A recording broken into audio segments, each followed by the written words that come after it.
The hollow clang of Jessica's mop bucket hitting the polished floor echoed through the Tactical Operations Training Center like a dropped rifle on a silent range. The sound reverberated off trophy cases displaying combat awards, past photographs of Marines in dress blues, and framed commendations that lined the corridor walls. She steadied the bucket with practiced calm, breathing through the spike of adrenaline the sound caused. 4 years of therapy. Control the breathing. The sound is safe. It was 05:47 hours. The hallway stretched empty before her, fluorescent lights casting sterile white across waxed floors that reflected her gray uniform like a mirror. Jessica Brennan pushed her cleaning cart forward, the wheels squeaking rhythmically. 5'5", 132 pounds, dark brown hair pulled back in a simple ponytail. To anyone watching, she was just another contractor, night shift custodial, invisible. Her hands gripped the mop handle, calloused hands. Not the soft calluses of domestic work, but the hardened ridges that came from years holding different tools. Rifle grips, rappelling ropes, knives. She kept her eyes down as she worked, methodical and quiet, the way she'd been for the past 18 months. The trophy case to her left displayed a medal of valor. She didn't look at it, couldn't look at it. Behind that glass lived a world she'd left behind, folded away in a storage unit with dress uniforms and commendations that meant nothing when you woke up at 0300 every morning, drowning in memories. Footsteps approached from the eastern corridor, multiple sets, heavy boots on tile. Jessica's shoulders tensed automatically, then forced themselves to relax. Threat assessment was instinct, but she couldn't afford instinct anymore. She was a janitor. Janitors didn't assess threats. Commander Dylan Pierce rounded the corner at precisely 0600 hours, 6 officers trailing behind him like an entourage. 6'1", 205, sandy blonde hair graying at the temples with the kind of precise grooming that suggested he spent serious time in front of mirrors. His dress uniform was immaculate, 3 rows of ribbons displayed across his chest. No combat deployments among them. Jessica recognized every ribbon without trying. 12 years of service taught you to read a military resume at a glance. Pierce carried a travel mug, steam rising from the lid. His voice carried down the hallway before he reached her, loud and performative. "Morning formation in 15 minutes, gentlemen. I want everyone sharp. We've got congressional observers touring the facility next week." The group approached her position. Jessica moved her cart closer to the wall, making space, keeping her head down. Standard invisible contractor protocol. Pierce didn't move aside. She stopped, waiting for them to pass. The group stopped with them. "Well, well," Pierce said, voice dripping with theatrical amusement. "Early bird gets the worm, huh? Or in this case, early janitor gets the floors?" Polite laughter from his entourage. Jessica said nothing, gripping her mop handle. Pierce stepped closer, deliberately entering her space. "You're new, aren't you? I don't recognize you from the usual cleaning crew." 3 months, sir," Jessica said quietly, eyes still down. 3 months. Pierce repeated it like he was testing the words. "And in 3 months, have you learned the most important rule of this facility?" Jessica waited. She knew where this was going, had known the moment he stopped walking. "The most important rule," Pierce continued, voice rising for his audience, "is that when military personnel are moving through a corridor, contractors step aside. All the way aside, not halfway. Questions?" "No, sir. My apologies, sir." She moved the cart another 2 feet toward the wall. It was already pressed against the trophy case.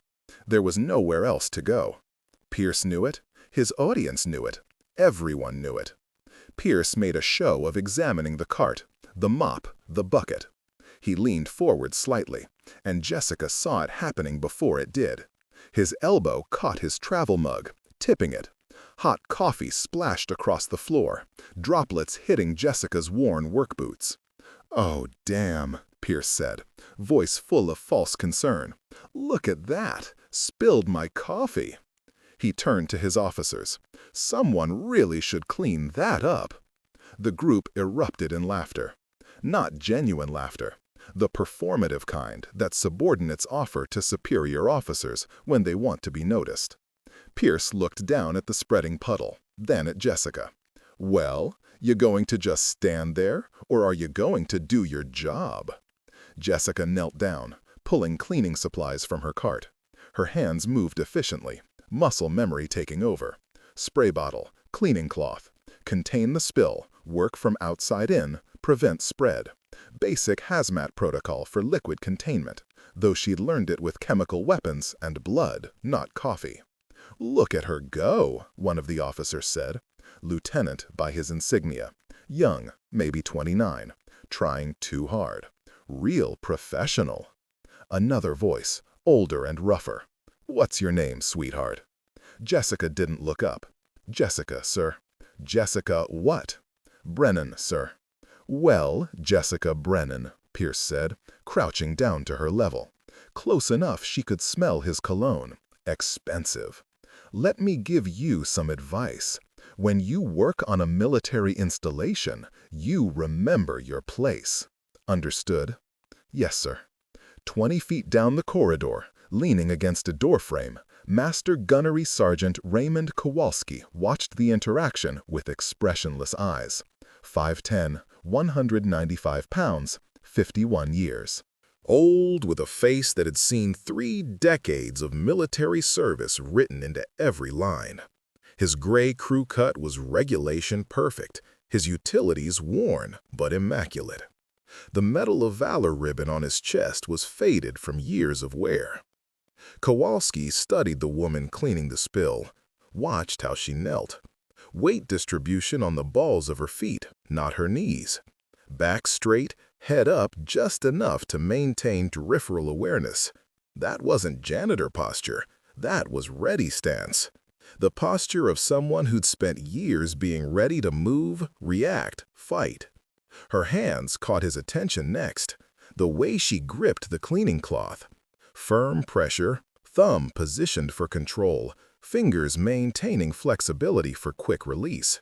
You didn't hold a mop that way, you held weapons that way. Pierce stood, looking down at Jessica with obvious satisfaction. "There we go, crisis averted." He turned to his group. "Come on, gentlemen, formation starts in 12 minutes. Let's give the help room to work." They walked away, their laughter echoing off the walls. Jessica remained kneeling, finishing the job properly. Every drop contained, every surface sanitized. When she finally stood, her expression hadn't changed. Calm, controlled, empty. Kowalski pushed off the doorframe, walking slowly toward her. "You okay?" Jessica glanced at him. Gray-blue eyes that held something he recognized, something that didn't belong in a janitor. "Fine, thank you, Master Guns." She had identified his rank without looking at his insignia. Most contractors couldn't tell a Master Gunnery Sergeant from a corporal. "You know ranks?" Kowalski observed. "Safety training covered it, Master Guns, so we know who to address properly." "Right, safety training." Kowalski's tone suggested he didn't believe her, but he wasn't going to push. Not yet. Commander Pierce can be demanding. "It's fine, I'm here to work." She turned back to her cart, dismissing him politely. Kowalski studied her for another moment, mental gears turning, then walked away toward the morning formation assembly area. Jessica exhaled slowly, hands trembling slightly as she gripped the mop handle. She closed her eyes briefly, breathed, opened them again. 17 more minutes until morning formation ended. 17 minutes until Commander Pierce would make the biggest mistake of his career. She just had to keep cleaning until then. The officers' locker room at 0608 hours smelled like sweat, boot polish, and testosterone. Jessica pushed her cart through the doorway, keeping her eyes on the tile floor. Standard Monday morning cleaning protocol.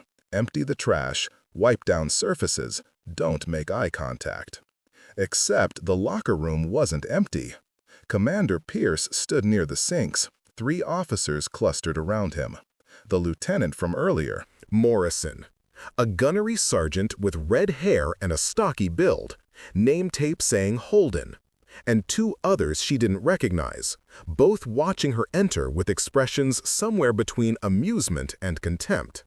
"Well, look who it is," Pierce said, voice carrying that same theatrical quality.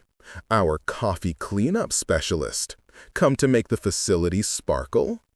Jessica nodded once, moving toward the trash receptacles near the far wall. "Keep moving. Do the job. Become invisible." Morrison stepped deliberately into her path.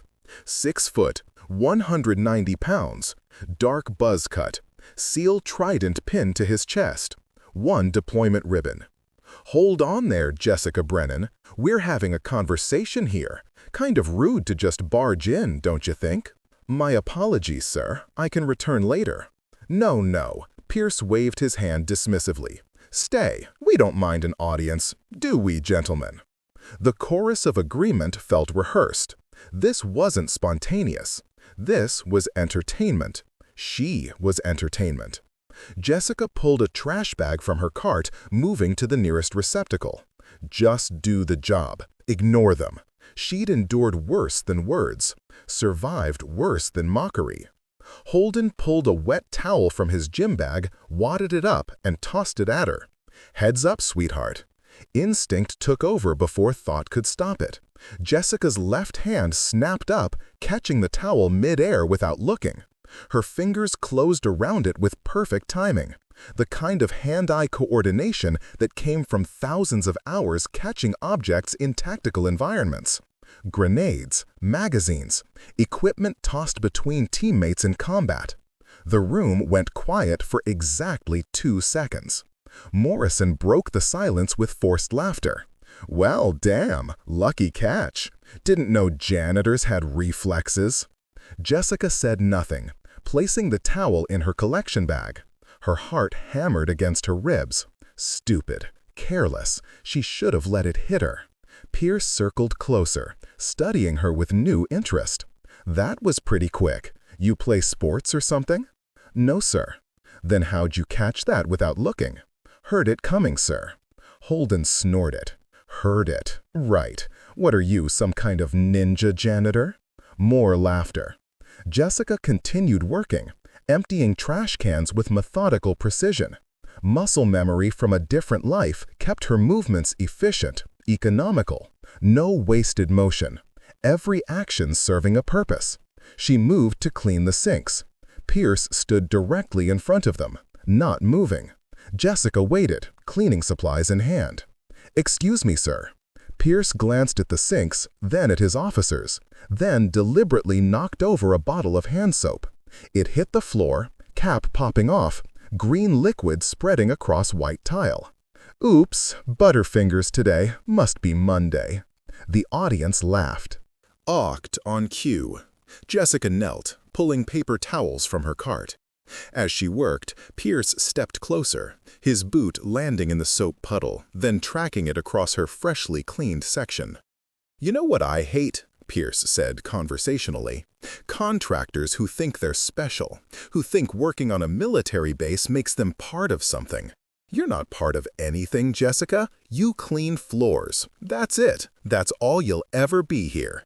Jessica wiped up the soap, her jaw tight. "Understood, sir." Morrison leaned against a locker, arms crossed. "I bet she tells people she works at Quantico. Makes it sound impressive at parties." "Oh yeah, I work at the Marine Corps base." Leaves out the part where she's pushing a mop. "Probably tells them she's involved in training," Holden added. "Real important work. Critical to national security." He pitched his voice higher, mocking. "Someone's gotta keep those floors clean for our heroes." Jessica stood, gathering her supplies. She needed to leave. This was escalating, and she couldn't afford escalation, couldn't afford attention, couldn't afford anyone looking too closely at the woman who kept her head down and her past buried. As she turned toward her cart, Pierce deliberately bumped into her. Cleaning supplies scattered across the floor. Spray bottles, towels, a container of disinfectant wipes rolling under the lockers. "Huh, clumsy," Pierce observed. "You really should be more careful." Jessica knelt again, collecting supplies. Her hands moved automatically, but her breathing had changed. Controlled. Measured. The breathing pattern from combat stress management training. 4-count inhale. Hold.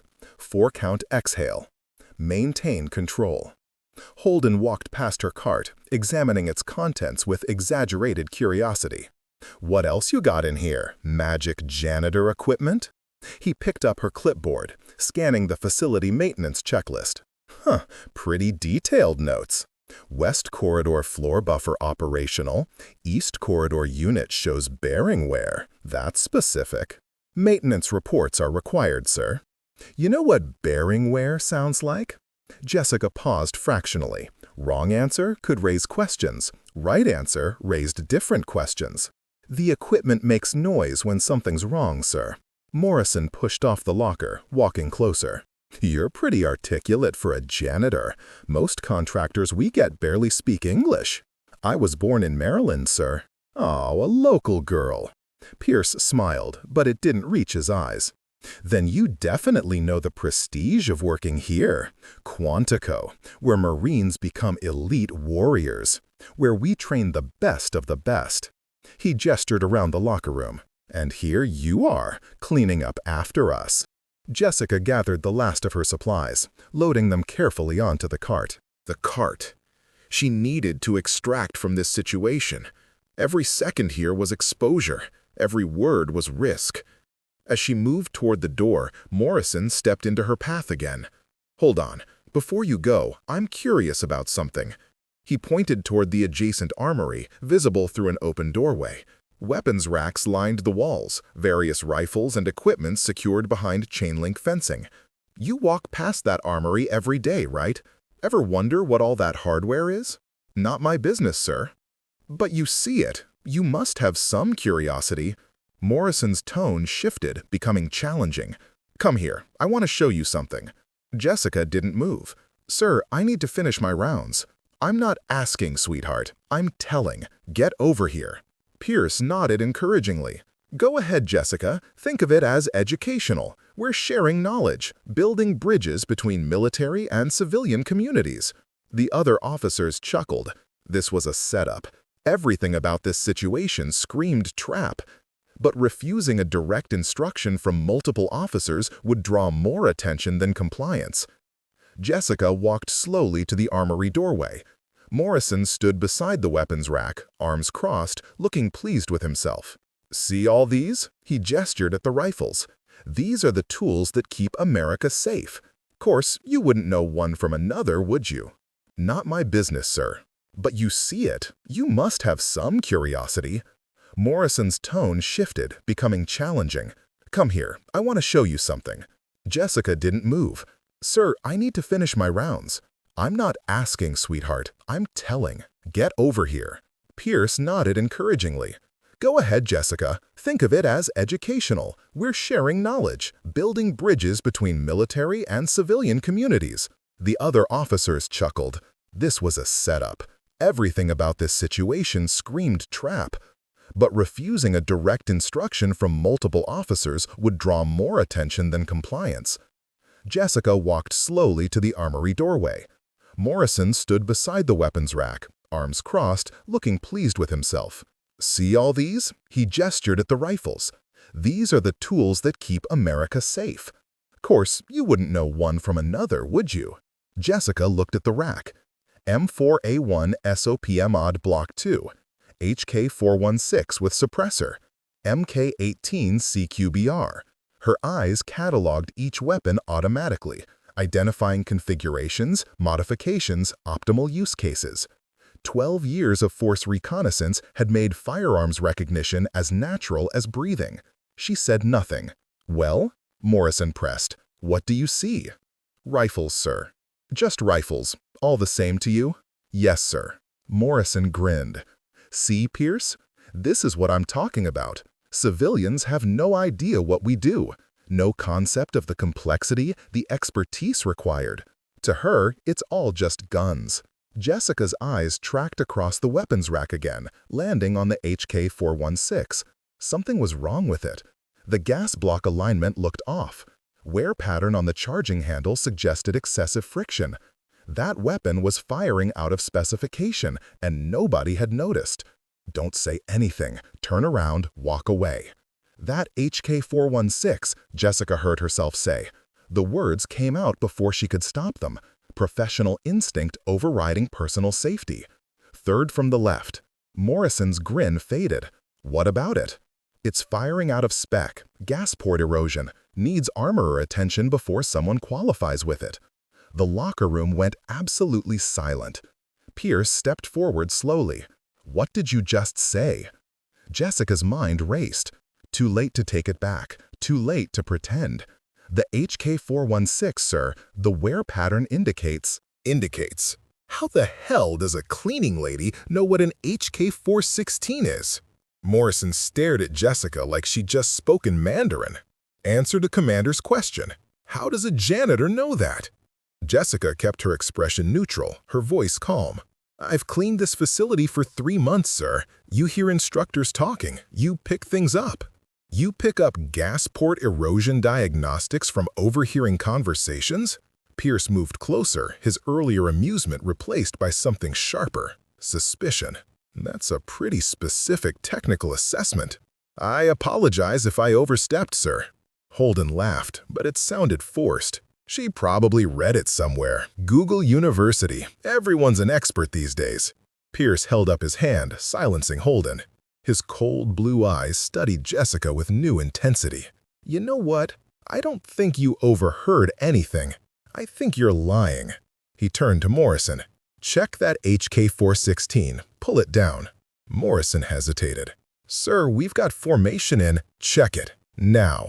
Morrison unlocked the armory cage, pulling the HK-416 from its rack. He performed a functions check, examining the gas block with growing uncertainty. After a moment, he looked up.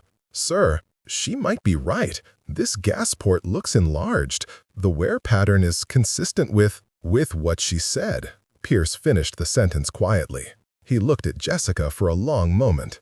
Interesting. The other officers exchanged glances. The entertainment value of mocking a janitor had shifted into something else, something uncomfortable. Pierce smiled slowly. You know what? I think we need to test your knowledge, Jessica, since you're apparently so educated. He gestured to the weapons rack. Come here, stand right here. Jessica didn't move. Sir, I have work to. That wasn't a request. Pierce's voice carried command authority now, the kind that expected instant obedience. You want to keep your contractor position here? You want to keep this job? Then get over here and show us what you know. Jessica walked slowly to the armory. Every instinct screamed to leave, to refuse, to extract from this situation. But refusal would create bigger problems, questions, background checks, people looking into who Jessica Brennan really was. She stood beside the weapons rack. Pierce pulled down an M4A1 carbine, removed the magazine, cleared the chamber, and handed it to her. Field strip it. If you're such an expert, show us. You've got 2 minutes, standard qualification time. Sir, I'm not military. I shouldn't be handling. The weapon is cleared and safe. You identified a malfunction on an HK-416 using technical terminology most civilians have never heard. So either you're actually knowledgeable or you're pretending to be for some reason. Either way, I want to know which. Pierce set his arms. 2 minutes, starting now. Morrison pulled out his phone, activating the timer. The large numbers displayed prominently. Other officers moved closer, forming a semicircle, an audience. Jessica looked at the M4A1 in her hands. Cold metal, familiar weight. She hadn't held a rifle in 18 months, not since the medical retirement, not since the extraction that had killed 4 of her team and nearly killed her. Her hands remembered before her mind did. The takedown pin rotated smoothly. Upper receiver separated from lower. Charging handle and bolt carrier groups slid free. Her movements were automatic, efficient, the product of thousands of repetitions. No wasted motion, no hesitation. 23 seconds. She began reassembly. Lower receiver, upper receiver, takedown pin, secured, charging handle, forward assist, bolt catch test. Morrison's timer read 31.4 seconds when she handed the weapon back to Pierce. Nobody spoke. Pierce stared at the reassembled rifle, then at Jessica, then at the timer display. 31 seconds. Morrison's voice came out quiet. "Sir, the facility record is 38 seconds, set by a SEAL instructor last year." "I know what the facility record is, Lieutenant." Pierce's jaw tightened. "I'm asking how a civilian contractor just broke it by 7 seconds. Jessica stood motionless, hands at her sides. She'd made a catastrophic mistake. Pride, muscle memory, 12 years of training overriding 18 months of hiding. Stupid, so incredibly stupid. Holden stepped forward, his earlier mockery gone. "That wasn't beginner's luck, sir. That was operator-level speed." "Maybe she's prior service," one of the other officers suggested. "Discharged, working contractor jobs." Pierce raised his hand again, demanding silence. His eyes never left Jessica. "Are you prior military, Jessica?" "No, sir." "Then explain what I just watched." "I can't, sir." "You can't, or you won't." Jessica met his gaze directly for the first time. "I can't, sir." The tension in the room shifted. What had started as entertainment had become something else. An investigation, a challenge. Pierce's expression showed anger, confusion, and something that looked almost like fear. Fear that he'd misjudged something badly. Morrison broke the silence. "Sir, maybe we should—" "Lieutenant Morrison, shut up." Pierce stepped closer to Jessica. "You know what I think. I think you're playing some kind of game. I think you're hiding something, and I'm going to find out what." He turned to Holden. "Gunny, go get Master Guns Kowalski. Tell him I need his assessment on something. Don't tell him what, just get him here." Holden left quickly. The remaining officers stood awkwardly, no longer certain what they were witnessing. Pierce circled. Jessica, slowly. "You're not scared. That's interesting. Most contractors would be terrified right now, thinking they're about to lose their job. But you're not. You're calm, controlled." He paused. "You're trained." Jessica said nothing. "This facility has an indoor range," Pierce continued. 25 meters, standard qualification course. I want to see you shoot." "Sir, I'm not qualified to—" "You just field stripped and reassembled an M4A1 faster than anyone on this base. You identified a weapons malfunction by visual inspection. You're qualified." Pierce's voice dropped lower. "Unless you want to explain how you acquired those skills without military service. Your choice." Master Gunnery Sergeant Kowalski appeared in the doorway, summoned by Holden. His weathered face showed no expression, but his eyes found Jessica immediately. Something flickered in those eyes. Recognition, maybe, or concern. "Master Guns," Pierce said without turning around, "I need your professional opinion. This contractor just field stripped an M4 in 31 seconds. She identified gas port erosion on an HK-416 from across the room. Does that seem normal to you?" Kowalski studied Jessica for a long moment. "No, sir, that doesn't seem normal. I want to test her on the range. Standard 50-meter qualification, iron sights." Kowalski's expression didn't change. "Sir, is that appropriate? She's a civilian." "She's a civilian who has weapons knowledge inconsistent with her employment. I'm well within my authority to verify she's not a security risk." Pierce turned to Jessica. "Unless you'd prefer we call base security, have them run a comprehensive background check? Maybe investigate how you got this position in the first place." Jessica's mind calculated options. Refuse, and Pierce would escalate. Security investigation would pull her real identity within hours. General Hoffner would be notified. Her cover, her anonymity, her carefully constructed recovery would collapse. Comply, and she'd expose skills that would raise even more questions. Both options led to the same destination, but one bought time. "I'll do it," Jessica said quietly. Pierce smiled. "Excellent. Gentlemen, it seems we're taking a field trip to the range. Spread the word. I want witnesses for this. If we have a civilian contractor with secret tactical training on this base, everyone should know about it." Morrison pulled out his phone, typing rapidly. Within seconds, phones throughout the facility started buzzing. Word spread like wildfire through military communities.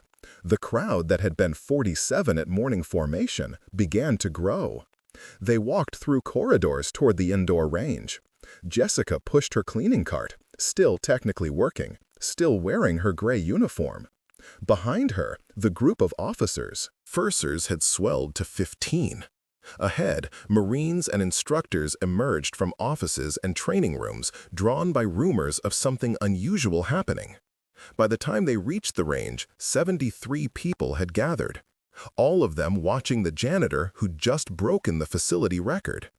The indoor range smelled like copper, gunpowder residue, and the particular kind of tension that came from watching something unexpected unfold. 73 people lined the observation area behind reinforced glass, phones out, recording. Jessica stood at lane 3, feeling the weight of their attention like physical pressure. Commander Pierce handed her an M4A1 carbine. Magazines separate, chamber clear, safety protocol observed. Standard Marine qualification course, 50 rounds, target at 50 meters, iron sights only. Minimum score to pass is 190 out of 250 possible. Think you can handle that? Jessica took the weapon, inspecting it automatically. Chamber clear, bore clear, sights aligned. Her hands knew this rifle better than they knew cleaning equipment.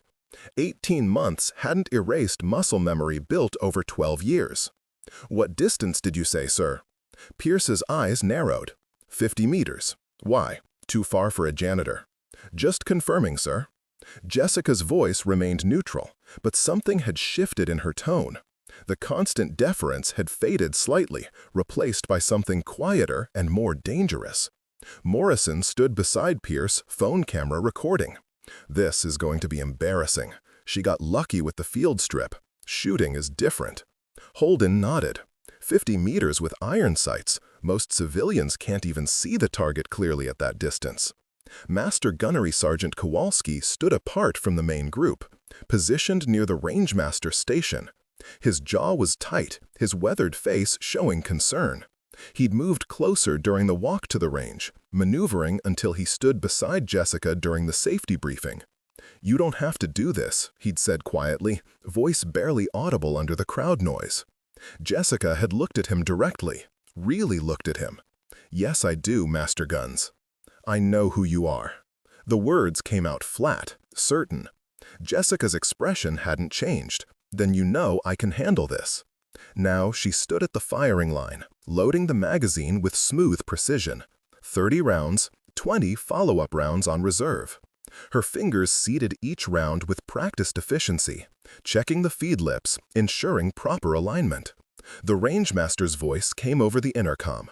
"Lane 3, you are clear to engage on my mark. Standard qualification course, time limit 3 minutes." Jessica chambered around. The metallic click echoed through the sudden silence. She adopted her shooting stance, feet shoulder-width apart, weight forward, support hand high on the handguard, stock seated firmly in the pocket of her shoulder. Morrison leaned toward Pierce. "That's magpul technique. That's not civilian shooting stance." Pierce said nothing, watching intently. "Range is hot. You may fire when ready." Jessica's first shot broke clean. The rifle's report was sharp, controlled. She transitioned immediately into controlled pairs. 2 shots, center mass. Shift. 2 shots, center mass. Shift. Her breathing synchronized with trigger pulls. Exhale. Squeeze. Reset. The rhythm was automatic, ingrained through thousands of hours on ranges across 3 continents. Behind the observation glass, the crowd had gone quiet. Phones captured every movement. The target downrange showed tight groupings appearing, cluster after cluster in the center mass scoring zone.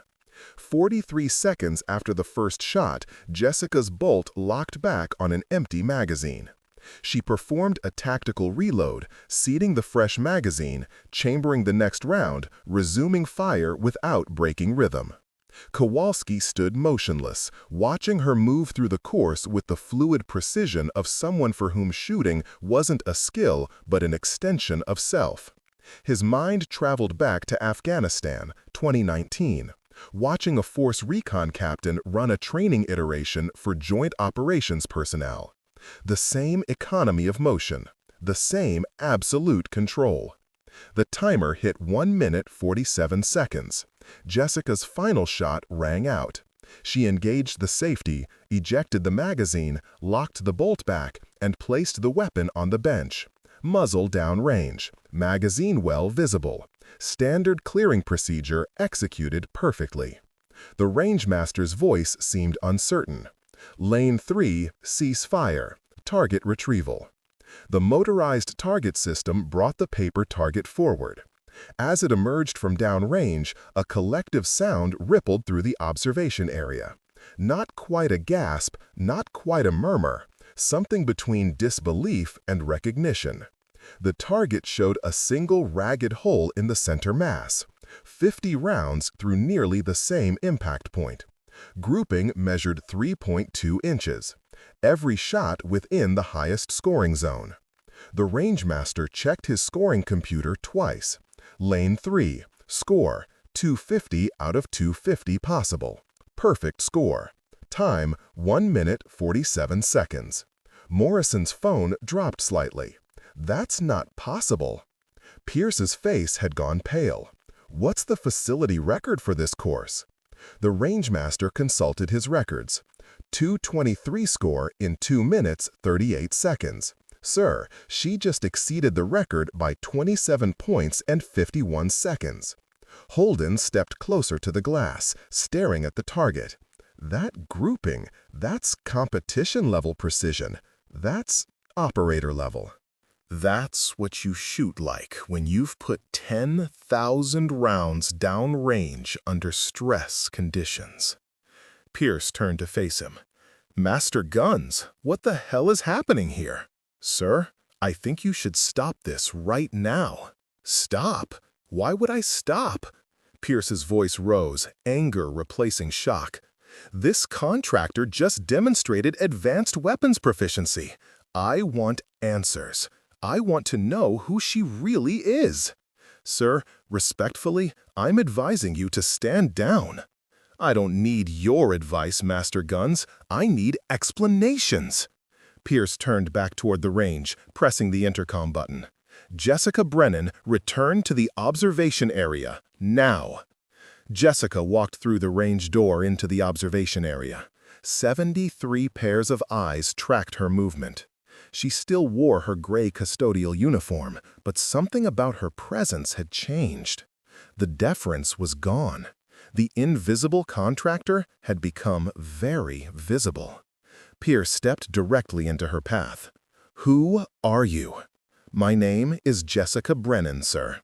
Don't play games. That performance was professional level, military level. I want the truth. Jessica's gray-blue eyes met his without flinching. I'm a contractor employed through Facility Services, Inc. My background check cleared. I'm authorized to be here. Your background check, Pierce repeated slowly. What exactly would we find if we ran a more thorough investigation? If we checked not just criminal history, but service records, clearances? I don't know, sir. I've never checked. Morrison pushed forward, phone still recording. This is insane. Sir, she's clearly had military training, advanced training. She needs to explain where she got it. The crowd murmured agreement. Jessica stood silent, surrounded by hostile faces, demanding answers she couldn't give, wouldn't give. A young Marine pushed through the crowd, Corporal Emily Watson, 5'6", 140 pounds, 23 years old. New instructor trainee, fresh enough to still believe in fairness. "Sir, this isn't right. She's a civilian. You can't just interrogate her like this." Pierce rounded on her. "Corporal Watson, return to your duties. This doesn't concern you." "Sir, with respect, you've been harassing her all morning. You spilled coffee on her, made her clean it up, forced her to handle weapons, and now you're demanding she explain skills that maybe she learned before working here. None of this is protocol." I said, "Stand down, Corporal." Watson's jaw tightened, but she stepped back, silenced by rank and authority. She caught Jessica's eye. Jessica gave her the smallest nod, appreciation. Holden moved closer, studying Jessica with professional assessment. "That shooting stance, the reload technique, the way you cleared that weapon." He paused. "I've seen that before. That's force recon." Recon methodology. I served with recon Marines in Sangan. They moved exactly like you just did. The crowd noise increased. Force recon was elite, Tier 2 special operations. The suggestion that a janitor had force recon training bordered on absurd. Morrison leaned in, squinting at Jessica's right arm. Her sleeve had ridden up slightly during the shooting demonstration. A partial tattoo was visible behind her ear. He stepped closer, trying to see it clearly. Jessica instinctively turned her head, but not fast enough. "Hold on," Morrison said. "That ink, let me see that." "Lieutenant, step back," Kowalski ordered sharply. Morrison ignored him, moving closer. "That's not just any tattoo. That's—" He pulled out his phone, searching images quickly. "That's an eagle, globe, and anchor with wings." A Marine nearby spoke up. "That's force recon. That's the reconnaissance Marine insignia with jump wings." The observation area erupted. Everyone talking at once, questions flying, phones recording everything. Jessica remained motionless at the center of the storm, expression carefully neutral, despite the situation spiraling completely out of control. Pierce grabbed her arm, yanking the sleeve up further. The full tattoo became visible. Eagle, globe, and anchor with parachute wings. Below it, partially visible surgical scars. 3 of them, small, circular. Entry wound scars. "Gunshot wounds," Holden said quietly. "Those are GSW surgical scars." Pierce released Jessica's arm like it had burned him. "You're military. You've been lying this entire time." "I'm a contractor, sir. I never claimed otherwise." "But you are prior service. You were force recon." Before we see what happens next, quick question for you. Have you ever been in a situation where someone completely misjudged who you were? Where someone assumed you were less capable, less qualified, less important than you actually were? Comment below and share your story.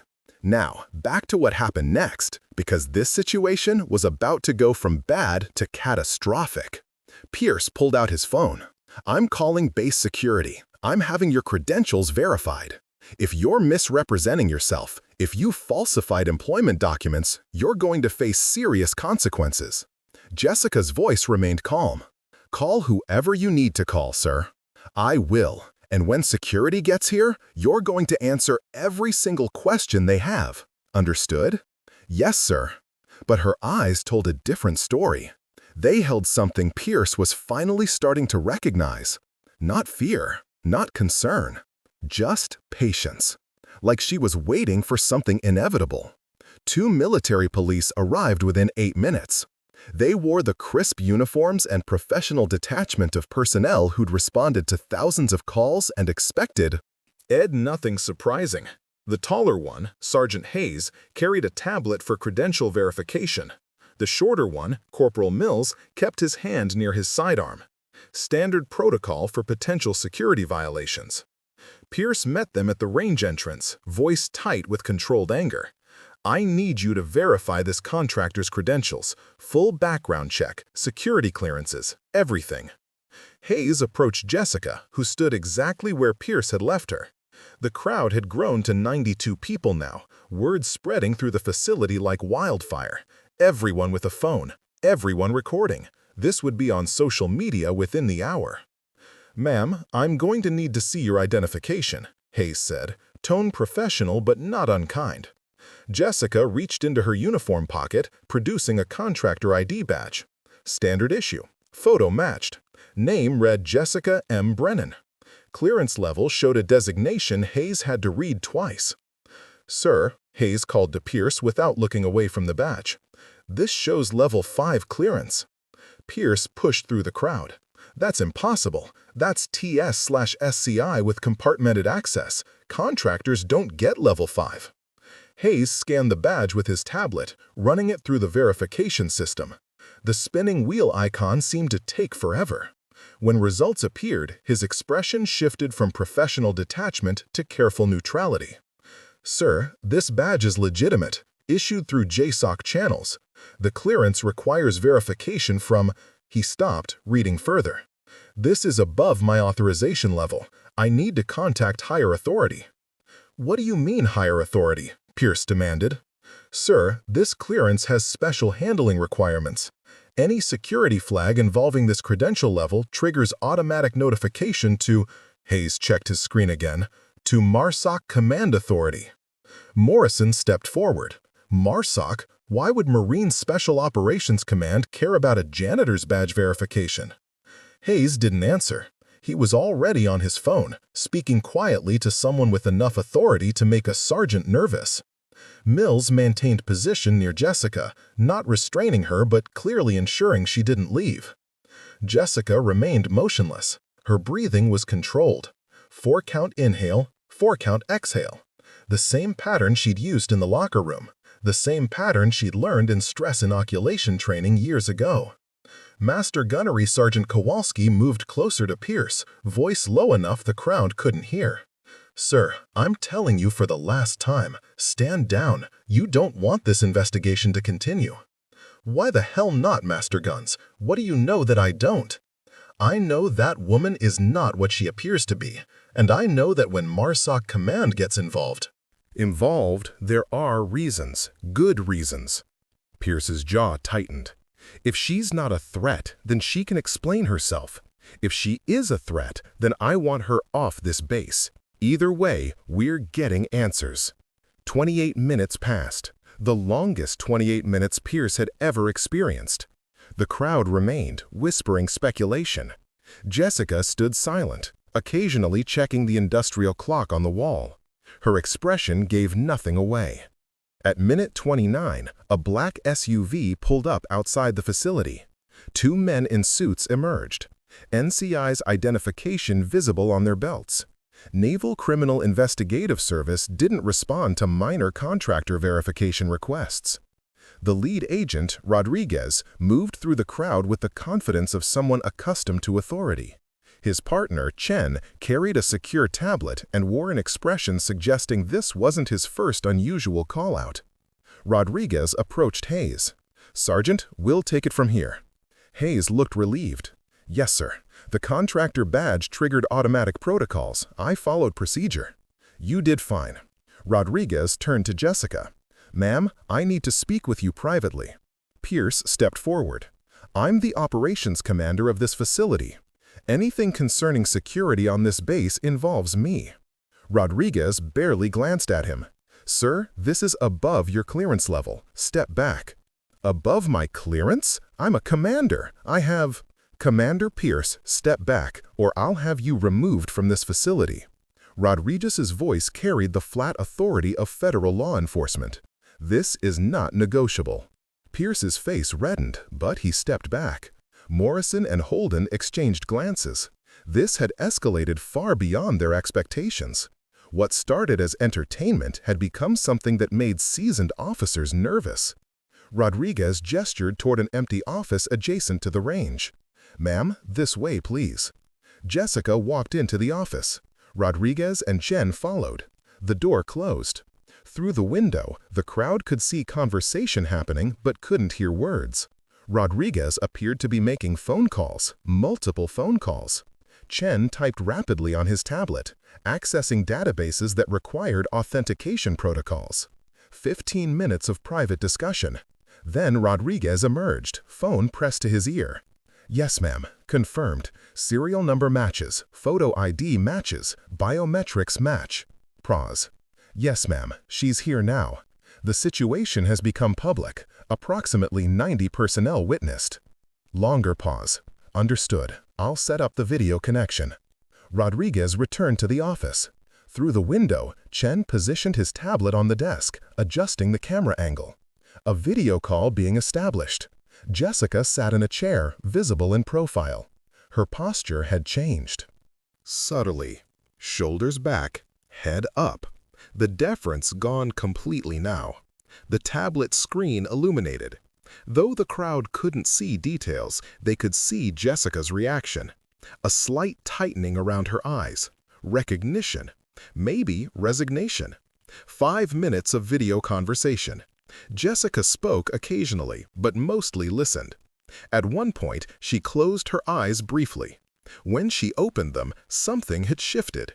The last of her carefully constructed invisibility had dissolved. Rodriguez and Chen exited the office. Jessica followed.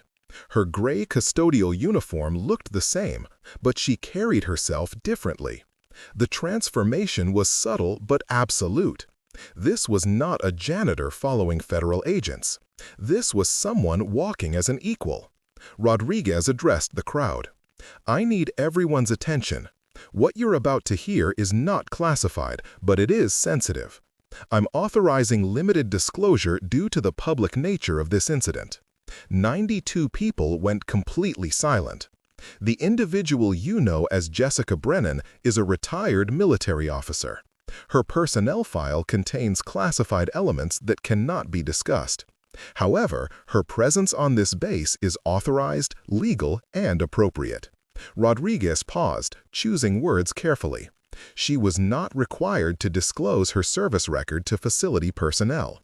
She has violated no regulations. Pierce found his voice.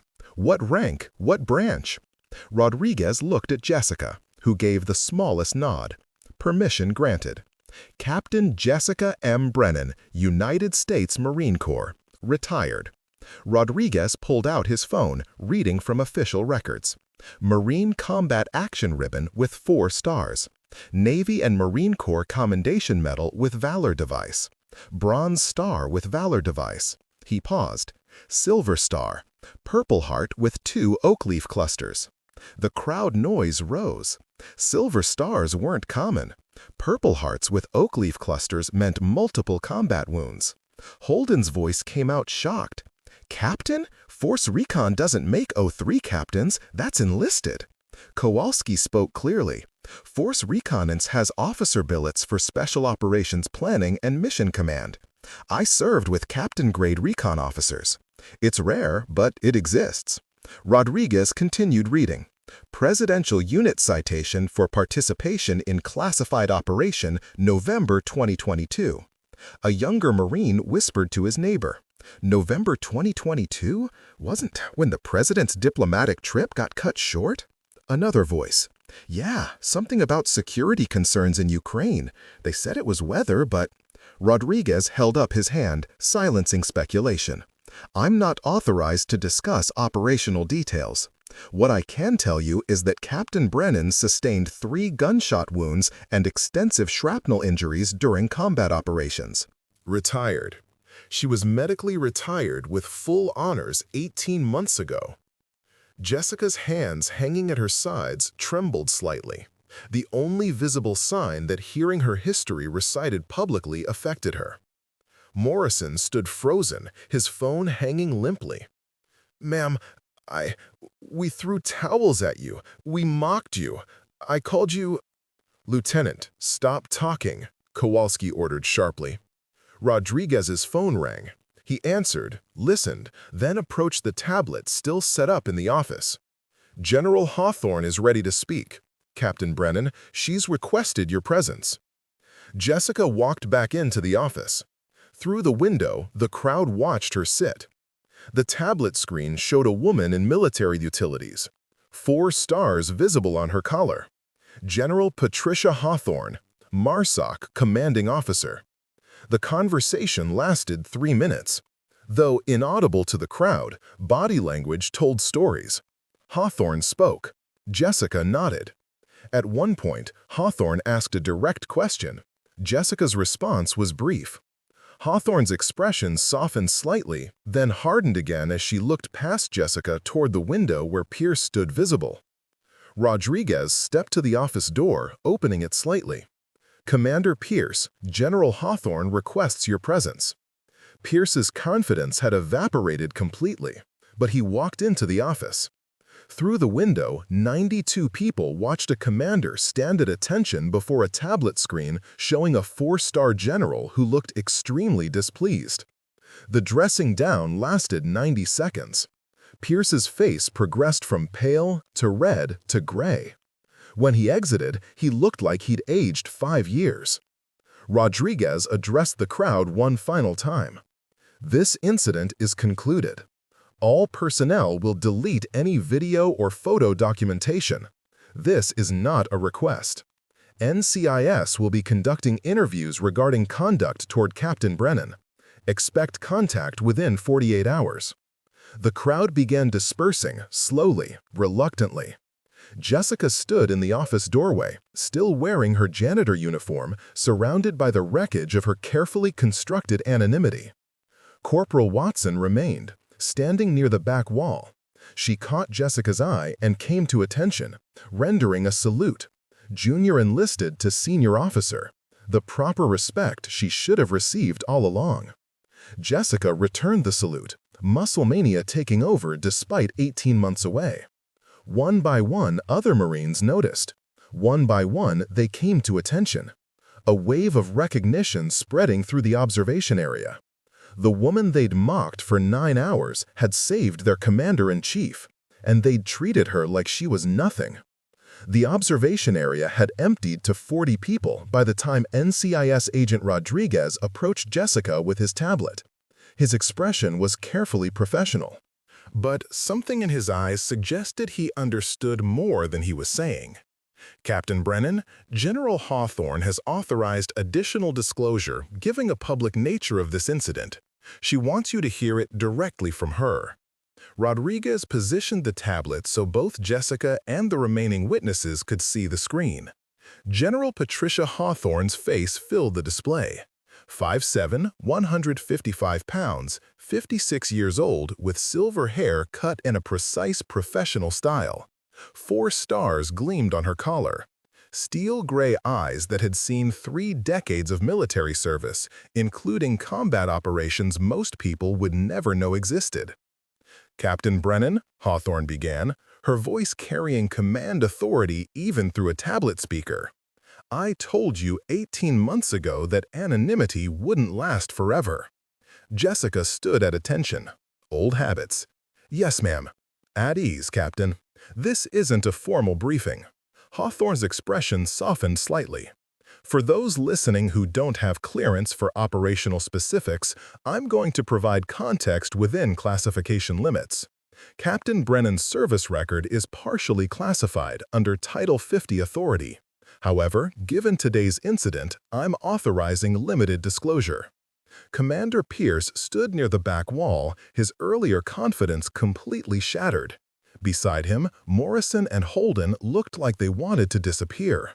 Master Gunnery Sergeant Kowalski remained near Jessica, positioned protectively despite her rank advantage. Hawthorne continued. "Captain Brennan was selected for Marine Force Reconnaissance at age 24. She completed the full pipeline: infantry officer course, basic reconnaissance course, combatant diver course, military freefall parachutist course, and survival, evasion, resistance, escape training.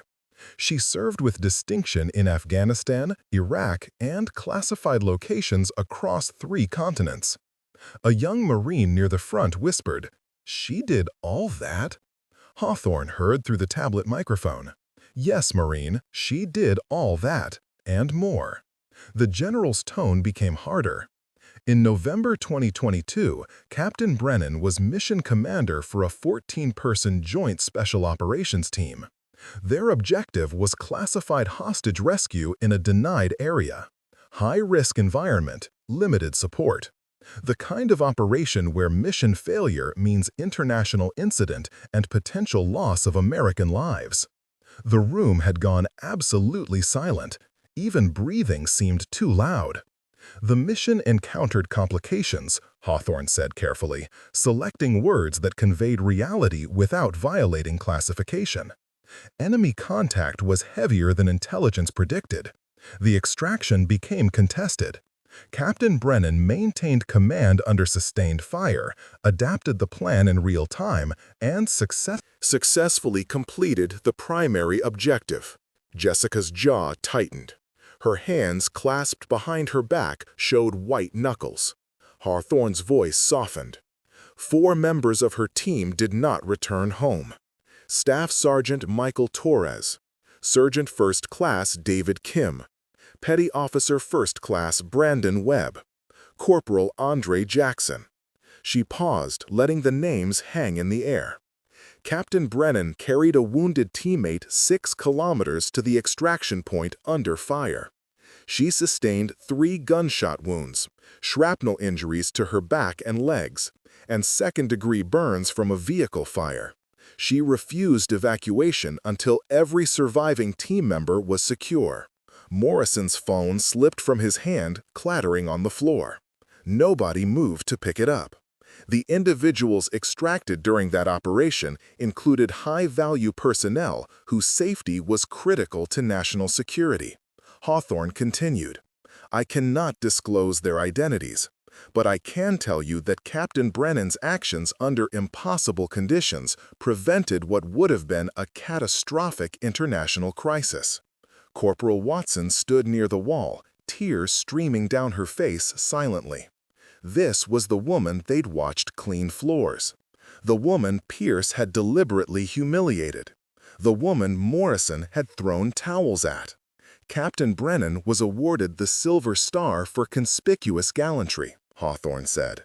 She was medically retired due to combat injuries and diagnosed PTSD. Her retirement was honorable and fully decorated. She requested civilian employment as part of her therapeutic recovery process. The general's eyes hardened. She was placed in a position where she could maintain structure and routine without the pressure of command or the trauma triggers of tactical environments. Hawthorne's gaze shifted, looking past Jessica toward Pierce.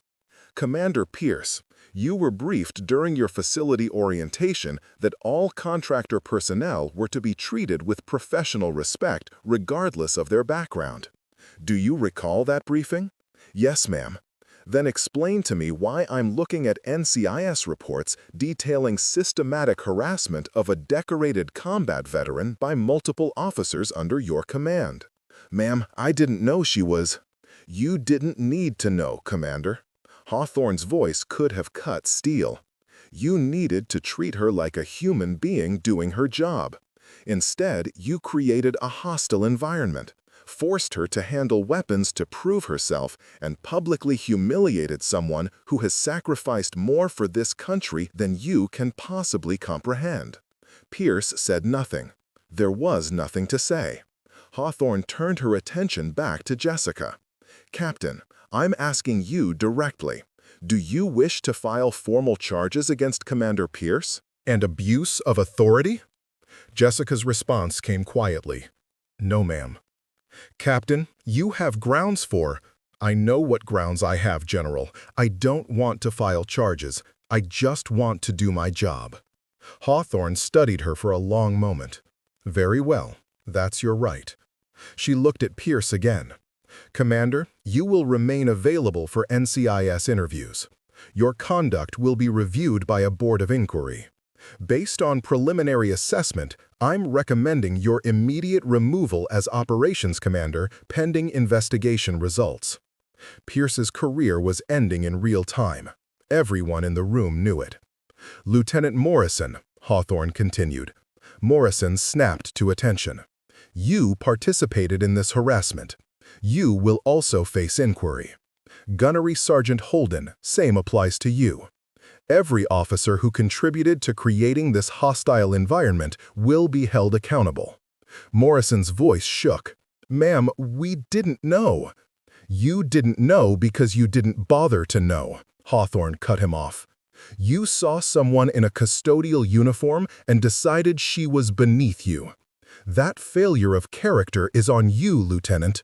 not on Captain Brennan for choosing honest work during her recovery. The general's expression shifted, becoming slightly less harsh. Master Gunnery Sergeant Kowalski, I understand you attempted to intervene. Kowalski came to attention. Yes, ma'am. I recognized Captain Brennan 3 days ago. I respected her cover and tried to discourage escalation. You served with Captain Brennan in Afghanistan, correct? Yes, ma'am. Helmand Province 2019. Joint Operations. She was the finest officer I ever worked with. Hawthorne nodded. Your judgment and discretion are noted, Master Guns. You'll receive formal commendation. She turned back to Jessica. Captain, I'm offering you instructor positions. Tactical planning, CQB, hostage rescue methodology. You could teach the next generation of operators everything you've learned. Jessica shook her head slowly. Thank you, ma'am, but no. May I ask why? Because those students would see Captain Brennan. They'd see the medals and the operations and the history. I need people to see Jessica, just Jessica. I need to be normal, ma'am, or as close to normal as I can get. Hawthorne's expression showed understanding and sadness in equal measure. You saved the President of the United States, Captain? You're never going to be normal. No, ma'am, but I can try. A long silence stretched between them. Finally, Hawthorne nodded. Understood. Your choice will be respected. But Jessica, those 4 Marines you lost, Torres, Kim, Webb, Jackson, you honor them by being here, by living the life they can't. Don't forget that. Jessica's voice caught slightly. I haven't forgotten, ma'am. I think about them every morning. Burning at 0300 when I can't sleep. I know you do. That's why you're one of the finest officers I've ever commanded. Hawthorne straightened. This conversation is concluded. Commander Pierce, expect formal notification within 48 hours. All other personnel, you're dismissed. The screen went dark. Rodriguez closed the tablet. Captain Brennan, you're free to go. If you need anything, NCIS has my contact information in your file. Jessica nodded. Thank you. The remaining witnesses began filing out slowly, many unable to meet Jessica's eyes. Shame was written across their faces. They'd been complicit through silence, through laughter, through recording and sharing entertainment at someone else's expense. Corporal Watson approached hesitantly. Ma'am, I'm so sorry. I should have done more. I should have... You tried, Corporal. Jessica interrupted gently. You spoke up when others stayed silent. That took courage. It wasn't enough. It was something. That's more than most can say. Jessica's voice held no anger, just tired acceptance. You're going to be a good officer someday, Watson. Don't let this make you afraid to do the right thing. Watson came to attention, saluting again. Yes, ma'am. Thank you, ma'am. Morrison stood near the exit, visibly struggling with himself. Finally, he approached, his face pale. Ma'am, there's nothing I can say that makes this right. I threw a towel at you. I mocked your service. I participated in humiliating someone who... His voice broke. I'm a SEAL. I'm supposed to represent honor, and I failed completely. Jessica looked at him for a long moment. Lieutenant, you didn't know my service. You mocked a janitor. Figure out which part you're actually sorry about. When you know the answer, then we can talk about making it right. Morrison's expression showed he understood. The shame wasn't about disrespecting a decorated officer. It was about disrespecting another human being based solely on their job title. That was the lesson he needed to learn. Holden approached next, his earlier bravado completely gone. Captain, I'm Gunnery Sergeant Holden. I served 3 tours, Fallujah, Ramadi, Sangin. I should have known better than to judge someone by their uniform. There's no excuse for my conduct. No, Gunny, there isn't. Jessica's tone was matter-of-fact. You have combat experience. You've seen what service costs. And you still chose to treat someone as less than because they pushed a mop. That's something you need to reconcile. Holden nodded slowly. Yes, ma'am, I will. The observation area emptied until only Jessica and Kowalski remained. The older Marine approached, his weathered face showing emotions he usually kept hidden. "I should have stopped it sooner, ma'am." Jessica shook her head. "You respected my cover, Master Hona." Master Guns, you tried to warn Pierce. You did what you could without compromising what I'd built. Still feels like I failed you. Ray, Jessica used his first name, something she rarely did. You were the only person in this entire facility who saw me and didn't immediately decide who I was. That's worth more than intervention. Kowalski's eyes glistened slightly. Those four you lost, Torres, Kim, Webb, Jackson. I knew Torres. Good Marine, better man, the best. Jessica's voice went quiet. They deserved to come home. I got the medals, but they got flag-draped coffins. Survivor's guilt doesn't honor them, Captain. I know. Doesn't make it easier. They stood in silence. Two combat veterans carrying weight civilians couldn't fully comprehend. Finally, Kowalski asked, "What now?" Jessica looked at her gray custodial uniform, then at the cleaning cart still parked outside the range. "Now I go back to work, Master Guns. Floors don't clean themselves." The NCIS interviews lasted 3 days. Commander Pierce sat in the conference room at 1400 hours on day 3, across from Agent Rodriguez and a Navy JAG attorney whose presence meant the investigation had moved beyond preliminary inquiry into formal review. Pierce looked diminished somehow, his perfect uniform doing nothing to restore the authority he'd wielded so carelessly 72 hours earlier. "Commander, after reviewing witness statements, video evidence, and consulting with MARSOC Command, we're recommending formal disciplinary action," Rodriguez said, his tone professionally neutral. "You'll be removed as Operations Commander effective immediately. Reassignment to a non-command administrative billet pending Board of Inquiry findings." Pierce nodded slowly. He'd expected this. "I understand. Your conduct created a hostile work environment for a decorated combat veteran. You abused your authority for personal entertainment. Multiple witnesses confirm you deliberately orchestrated public humiliation." Rodriguez closed his folder. In civilian context, this would be grounds for termination and legal action. In military context, it's career-ending conduct unbecoming an officer. The JAG attorney added, "You have the right to request mast and present your case. However, given the evidence and General Hawthorne's personal involvement, I'd advise against contesting the findings." Pierce's hands lay flat on the table. "I'm not contesting anything. I did exactly what they're saying I did. I just didn't know who she was." "That's the problem, Commander," Rodriguez said quietly. "You shouldn't have needed to know who she was. A janitor deserves the same basic respect as a general."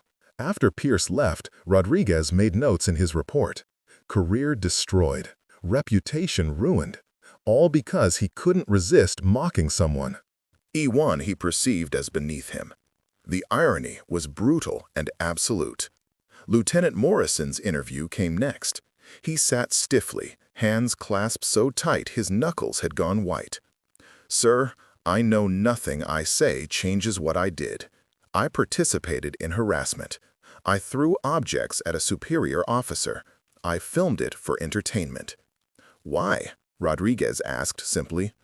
Morrison was quiet for a long moment. "Honestly, because everyone else was doing it. Because Commander Pierce was doing it, and I wanted to be noticed by leadership. Because it felt good to be part of the group mocking someone else." He looked up, eyes red. "I'm a SEAL. I went through Bud's S.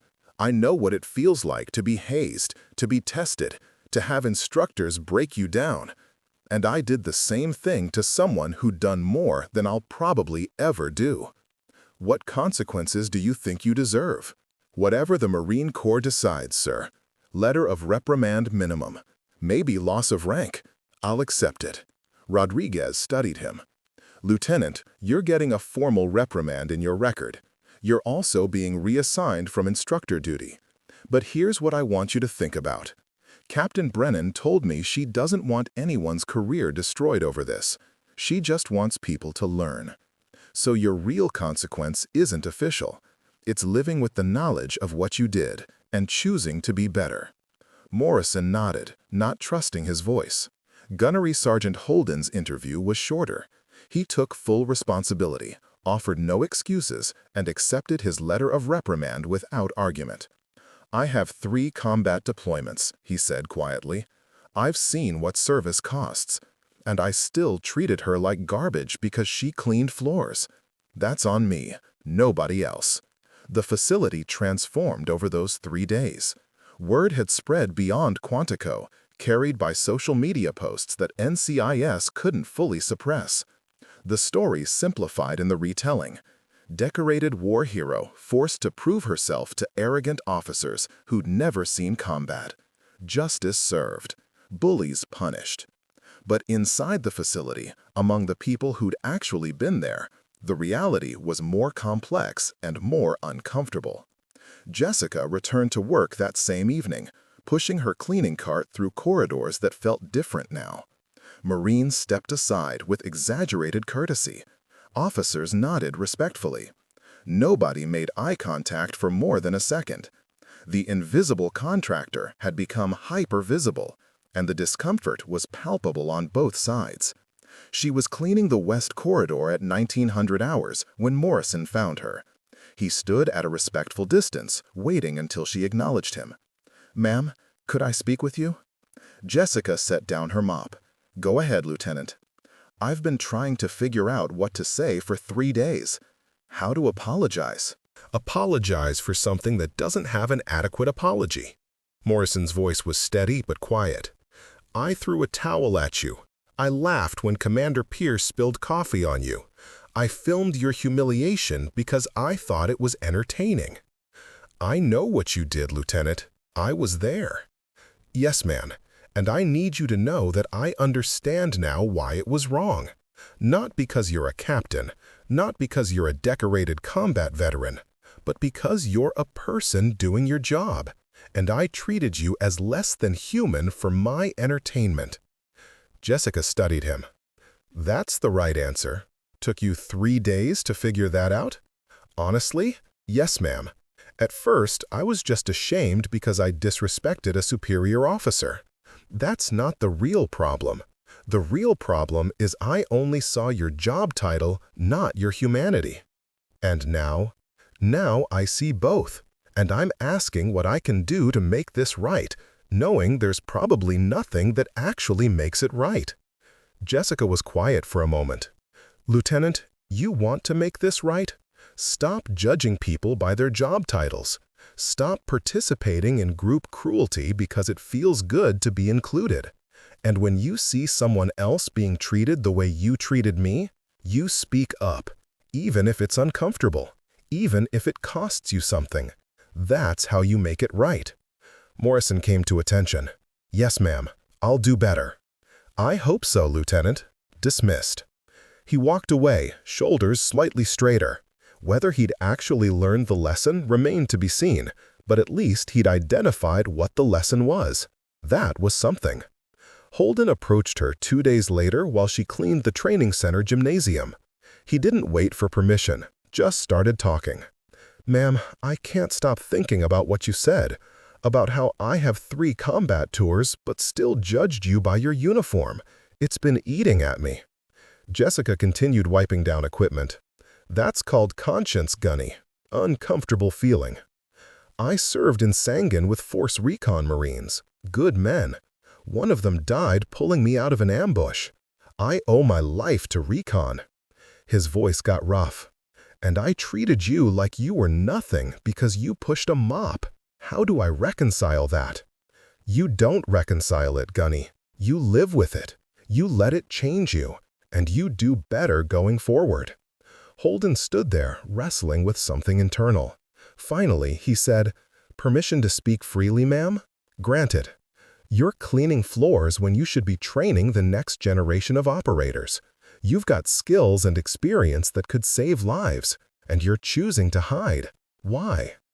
Jessica stopped working, turning to face him directly. "Because I can't be Captain Brennan anymore. Every time someone calls me captain, I remember the 4 Marines who died under my command. Every time someone thanks me for my service, I remember carrying Torres to the extraction point while he bled out in my arms. Every time someone treats me like a hero, I remember that I'm alive and they're not. Her voice remained controlled, but emotion leaked through. So yes, Gunny, I'm choosing to clean floors. I'm choosing to be Jessica, not Captain, because Jessica doesn't carry the weight of command decisions and dead teammates. Jessica just cleans things and goes home and tries to sleep without nightmares. And maybe that makes me a coward, but it's what I can handle right now. Holden's expression showed understanding mixed with deep respect. That's not cowardice, ma'am. That's survival. And anyone who says different hasn't been where you've been. Thank you, Gunny. For what it's worth, Torres would be proud of you. For surviving, for finding a way to keep going. That's harder than dying. Jessica's eyes glistened, but no tears fell. I hope you're right. On the 5th day after the incident, Jessica arrived for her night shift to find 40 junior enlisted personnel gathered in the courtyard outside the training center. They weren't there for formation or training. They were there for her. Corporal Watson stepped forward as Jessica approached. Ma'am, we just wanted you to know that what happened to you isn't what this facility stands for. We're ashamed that officers acted that way. We're ashamed that most of us stayed silent.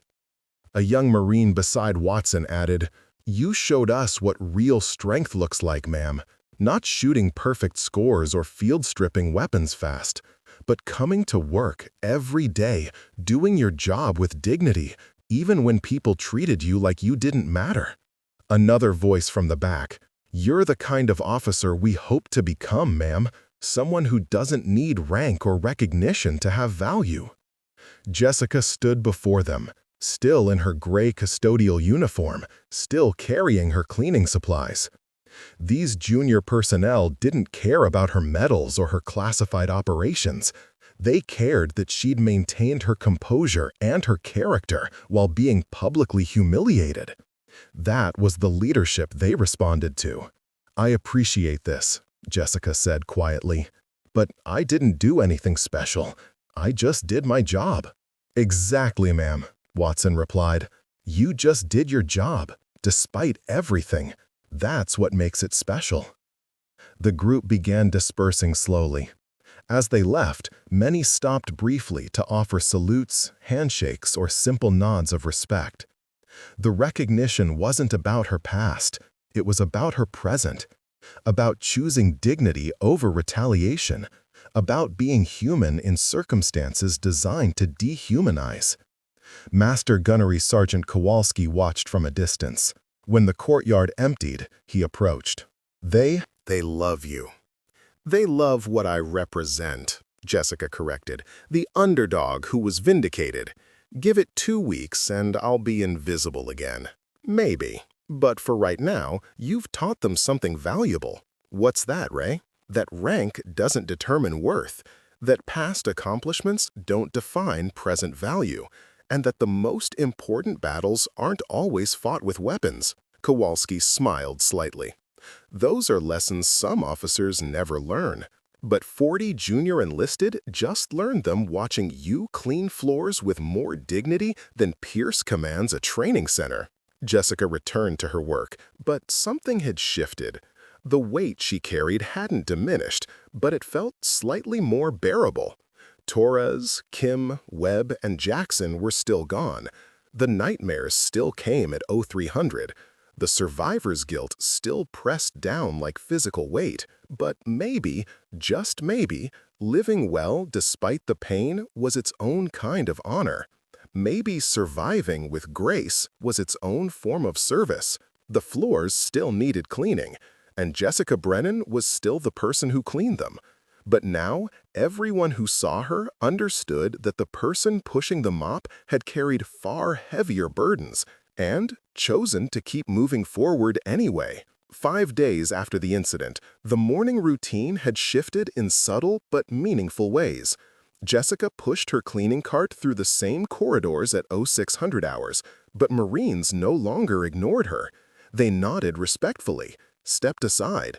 Some offered quiet greetings.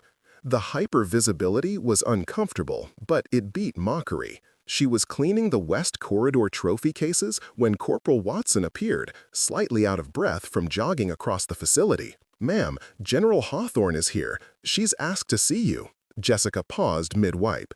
"Did she order me or ask?" Watson smiled slightly.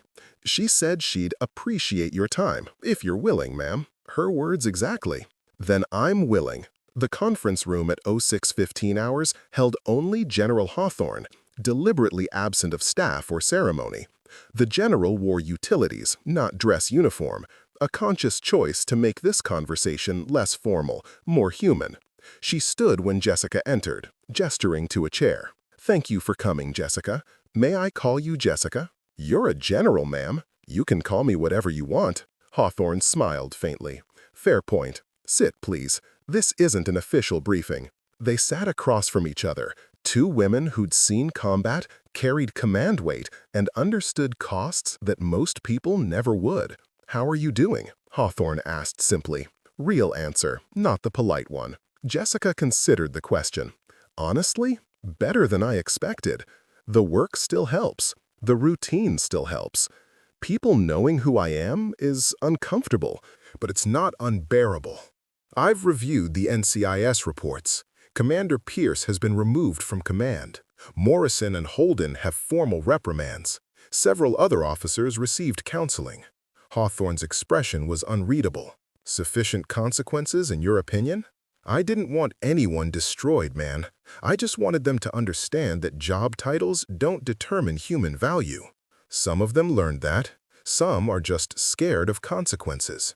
Hawthorne leaned forward slightly. "I have instructor positions opening in 3 weeks. Tactical planning, CQB methodology, hostage rescue protocols. You could teach everything you learned in 12 years of service. Shape the next generation of operators. Make sure what you know doesn't die with you." Jessica had expected this. "No, ma'am, respectfully. I'm going to ask why, even though I think I know the answer. Because those students would see Captain Brennan. They'd see the medals and the operations and the reputation. They'd expect someone who has it all together, someone who embodies what they aspire to become." Jessica's voice stayed even. "I need people to see Jessica who cleans floors and struggles with PTSD and wakes up at 0300 every morning reliving the worst day of her life. I need to be normal, ma'am, or as close to normal as I can get. You saved the President of the United States. You're never going to be normal." "No, ma'am, but I can try." Hawthorne studied her for a long moment. "Torres, Kim, Webb, and Jackson. You carry them with you every day. They'd want you to move forward, to live fully, to use what you learned to help others." Jessica's hands tightened slightly in her lap. "I know what they'd want, General, but knowing what someone would want and being able to do it are different things.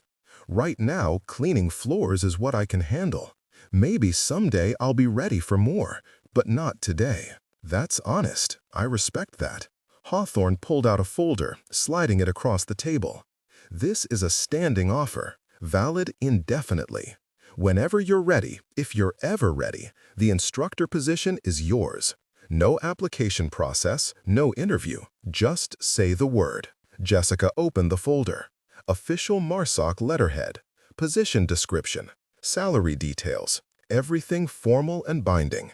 "Thank you, ma'am. I'll keep it. That's all I ask." Hawthorne stood, preparing to leave, then paused.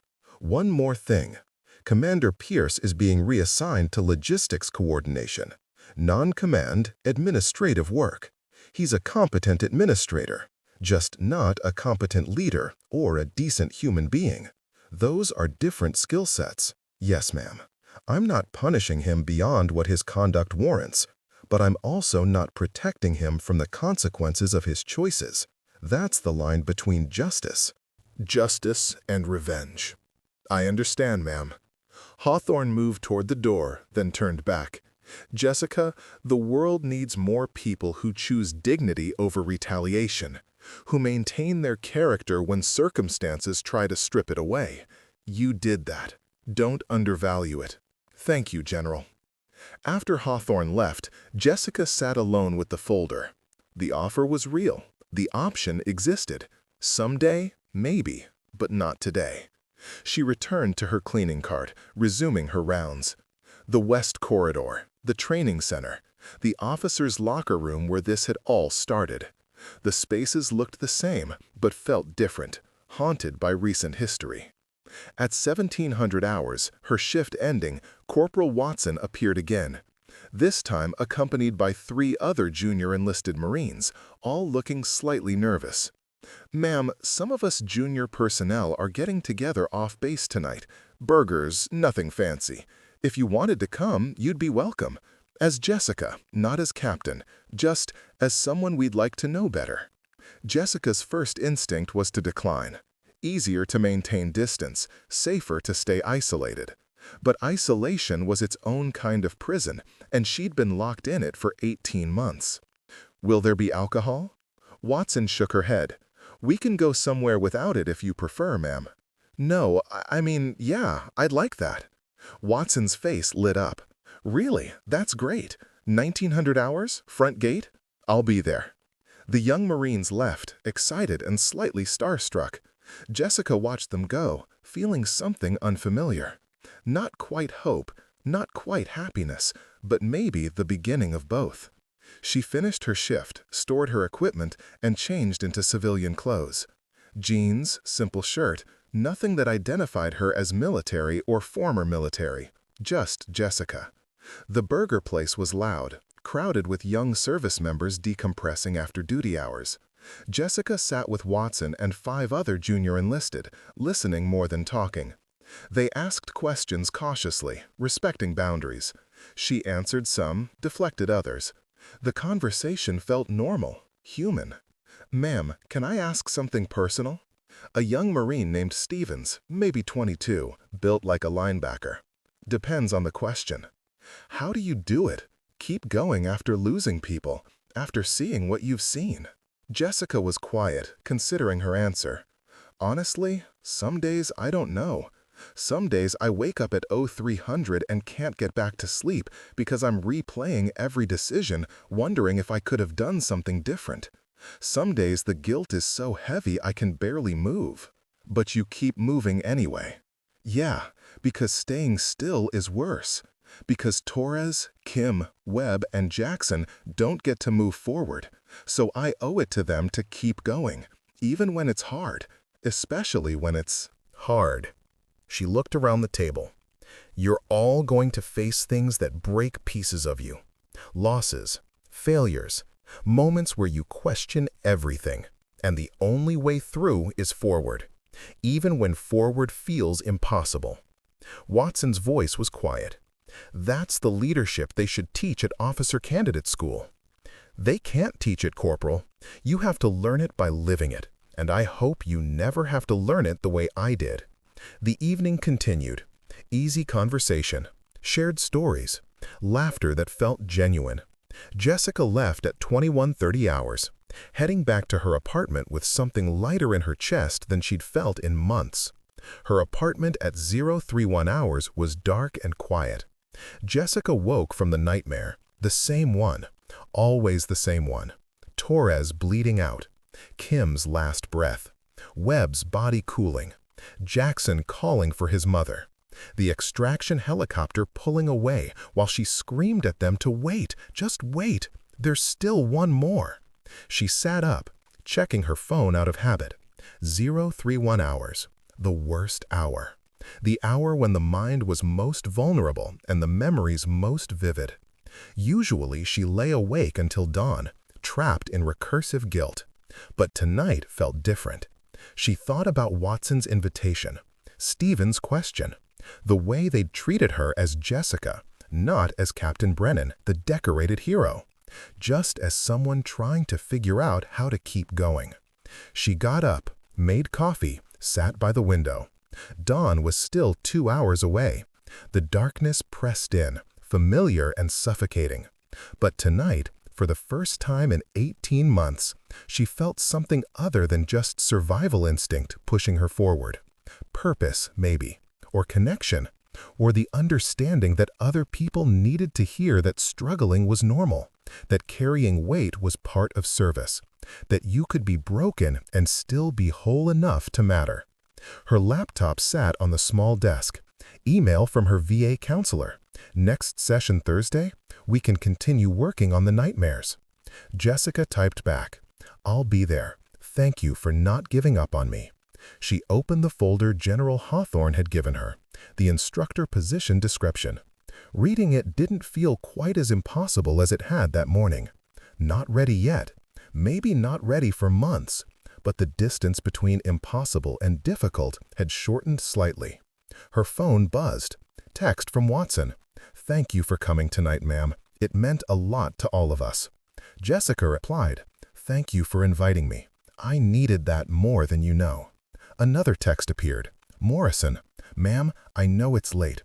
Just wanted you to know I requested transfer to a ship deployment.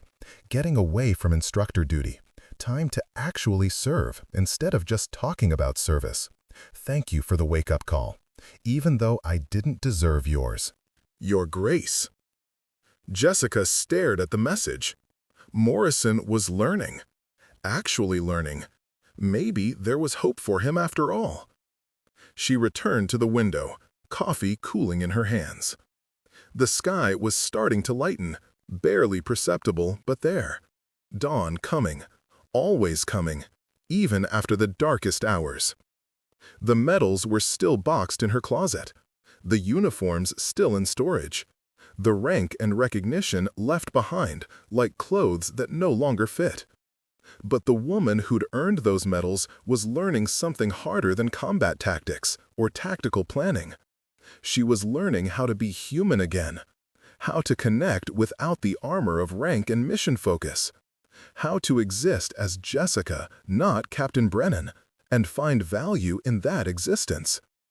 Torres would have told her to stop overthinking and just live. Kim would have made a joke about her being dramatic. Webb would have reminded her that surviving wasn't betraying the dead. Jackson would have said something wise beyond his years about purpose and meaning. They were gone. She was here. And the only way to honor them was to make that continuing existence mean something. Even if that something was just cleaning floors with dignity and showing junior Marines that struggling didn't disqualify you from mattering.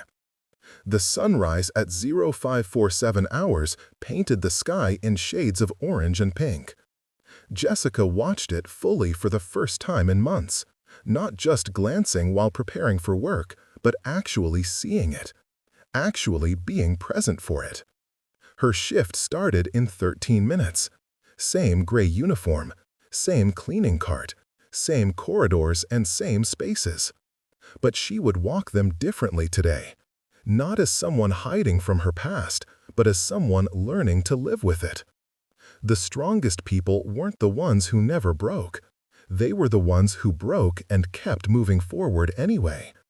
Who carried impossible weight and still found ways to help others carry theirs. Who cleaned floors at 600 hours and taught leadership lessons without trying. Jessica Brennan had saved the President of the United States, had earned medals for valor, had led teams in impossible circumstances, and made decisions that most people would never have to make. But her hardest mission was this one: getting up every morning at 0300 when the nightmares came, making coffee, watching the sunrise, putting on the gray uniform, pushing the cart, doing the work, being present for life, even when life felt like punishment. One day at a time, one floor at a time, one breath at a time. The medals could stay in their box. The rank could stay in the past. The recognition could belong to someone else. Jessica just needed to be Jessica. And maybe, finally, that was enough. She grabbed her keys, heading out into the dawn. The facility waited. The floors needed cleaning. The work continued. And so did she.